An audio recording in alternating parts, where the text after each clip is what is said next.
Mega shout out sa aking ngipin na 1 seat apart na palagi may exam yung ngipin ko. Ba yan na? Dati kasi dito at dito binunutan niya way back 2011 nung dalaga pa ako. Tapos takot kasi akong magpamarpel dahil lagi ko narinig sa ate ko dati na pag nagpamarpel daw babaho yung hininga. Kaya takot ako magpamarpel, baka hindi na ako magkajowa.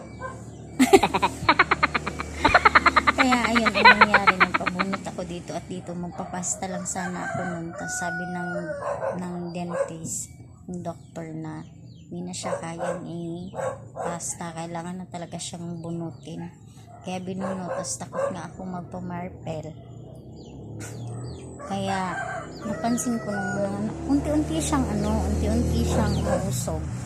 Ganyan, nag-1 seat apart na siya. Ayan, palagi may exam yung teeth. Kaya nagkaganyan yan. Sige, tawanan niyo na ako.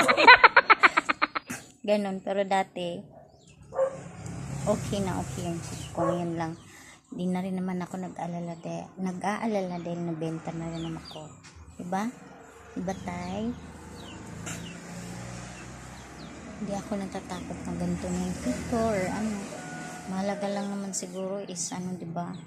Yung maasahan sa bahay na asawa, sa lahat ng bagay na iiwan sa bahay kahit malayo yung asawa, diba ganun, siguro yun lang naman yung pinakamahalaga, diba, madi-padi sa totoo lang. Pero kung magkaroon ng chance kumita ako ng sarili kong pera, syempre gusto kong ipaayos yung tulad ng dati. Ito talaga, itong sa harapan ng teeth ko. Alam ko namang walang may pakinitong post ko. Itong sa harapan is, ito na talaga yung pinakaganto dati. Hiwalay na to, pero hindi siya ganto kahiwalay.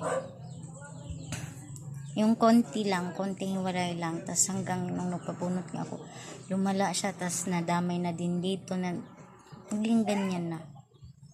Tapos nabunot din yung mga dito ko at yung dito sa baba. Unti-unti na rin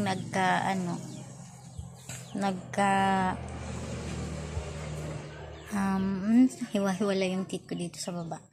Kung sana may picture ako na yung maayos pa yung teeth ko. Pero wag na. Wag na, diba? Yung mga parang ganun.